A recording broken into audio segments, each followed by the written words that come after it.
नमस्कार. माधव रेसिपी या यूट्यूब चॅनलमध्ये तुम्हा सर्वांचे पुन्हा एकदा स्वागत आहे. आज आपण गव्हाची खीर बनवणार आहोत. अक्षय तृतीयेला, काही सणासुदीला, पोळ्याला किंवा पितृपक्षामध्ये आवर्जून बनवली जाणारी ही गव्हाची खीर अगदी साध्या सोप्या पद्धतीने कशी बनवायची ती आज आपण बघूया. या ठिकाणी मी गिरणीतून काढून आणलेले एक वाटी भरून गहू घेतलेले आहेत. त्यांना 6 ते 7 तासासाठी मी भिजत घालून ठेवले होते. नंतर कुकरमध्ये ते घालून घ्यायचे आहेत आणि त्यामध्ये तुम्ही बघू शकता थोडंसं 1.5 पेर भरून पाणी वरती घालायचं आहे. त्या कुकरच्या 10 शिट्या आपल्याला काढून घ्यायच्या आहे.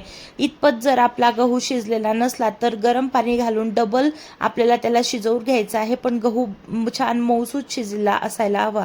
तुम्ही बघू शकता या ठिकाणी माझा गहू छानपैकी शिजून झालेला आहे.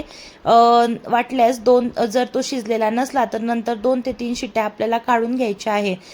या नंतर काय करायचं आपल्याला एका ठेचणीच्या सहाय्याने छान त्या खिरीला असं ठेचून घ्यायचं आहे आणि गरम पाणी टाकत तिची कन्सिस्टन्सी ॲडजस्ट करायची आहे. आपण ज्या प्रमाणामध्ये गहू मोजून घेतलेले होते त्या सेम प्रमाणामध्ये आपल्याला गुळाचं प्रमाण घ्यायचं आहे. गुळ हा कमी जास्त तुम्ही जर गोड खाणार असले तर तुम्ही जास्त पण करू शकतात, पण समप्रमाणात जर घेतलं तर चांगलं होतं ते प्रमाण. आपण हे गव्हाची खीर उडदाच्या डाळीच्या वड्यांसोबत पण खाऊ शकतात. अप्रतिम ही चव लागते. तुम्ही बघू शकता या प्रकारची कन्सिस्टन्सी मी करून घेतलेली आहे.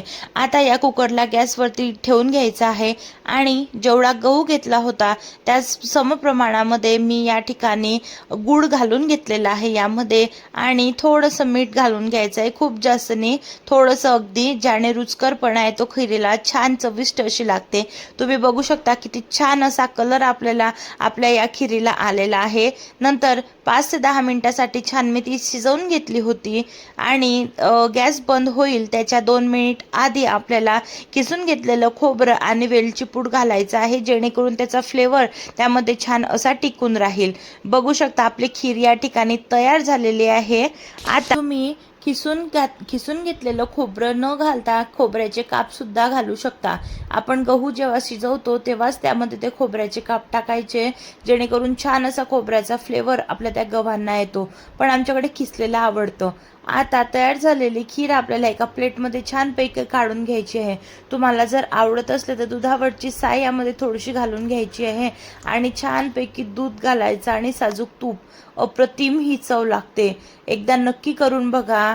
या अक्षय तृतीयेला तर नक्कीच करून बघा. एकदम सोप्या पद्धतीने सांगितलेली आहे. या पद्धतीने बनवली तर परफेक्ट अशी तुमची खीर तयार होईल. चॅनलवरती नवीन असाल तर लाईक करा, शेअर करा आणि सबस्क्राईब नक्की करा.